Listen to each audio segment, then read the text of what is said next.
Hizb ut তাওহীদের কথা শুনবেন না। হিজবুত তাওহীদের ডাকে সাড়া দিবেন না, কাদিয়ানীদের ডাকে সাড়া দিবেন না, আহমদিয়া মুসলিম জামাত নাম ব্যবহার করলেও আহলে কোরআনের ডাকে সাড়া দিবেন না, ঈসাইদের ডাকে সাড়া দিবেন না। এদের ডাকে সাড়া দিলে ইমানটা শেষ হয়ে যাবে, ইমানটা শেষ হয়ে যাবে। এরকমভাবে মাইজবান্ডা মিলাদ মিলাদ করে, আসলে ইসলাম এবং নবী করিম সাল্লাল্লাহু আলাইহি ওয়াসাল্লামের শরীয়ত সুন্নাতের উপরে ঈমান নাই। বুঝতে পেরেছেন? দিওয়ানবাগী, বুঝতে পেরেছেন? এরকম চন্দ্রপাড়া, আট্রসি, এনায়েতপুর, এইসব যে দরবার আছে না, এগুলো সব শিরিকের দরবার। আমি বেদাতীদের কথা বলি নাই।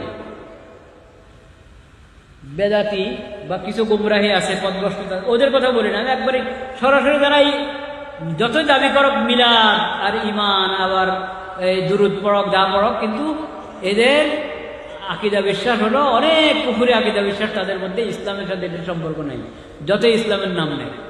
এটা আপনার জানা থাকা দরকার। না একজনকে আপনাকে মাঝবান্ডারের উরুসে নিয়ে যাবে, একজনে আর একজনকে আট্টশির উরুসে নিয়ে যাবে, এইভাবে গিয়ে গিয়ে ইমানটা শেষ করে আসবে। তো ইমান থেকে আপনাকে দূরে সরাবার জন্য বিভিন্ন পোশাকে, বিভিন্ন নামে, বিভিন্ন ব্যানারে আসবে। আপনি সতর্ক থাকতে হবে। সতর্ক থাকা তখনই সম্ভব হবে যদি আকিদার এলেম হাসিল করি, আমরা দ্বীনের এলেম যথাযথ হাসিল করি।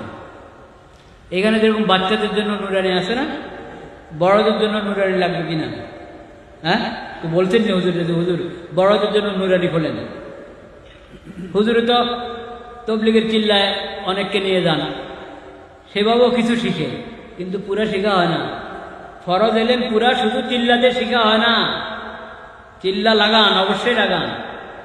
যারা 3 দিন লাগাইছেন 10 দিনে যান, 10 দিন লাগাইছেন চিল্লা যান, চিল্লা লাগাইছেন 3 চিল্লা লাগান। প্রতি বছর একটা করে চিল্লা লাগান, চেষ্টা করেন।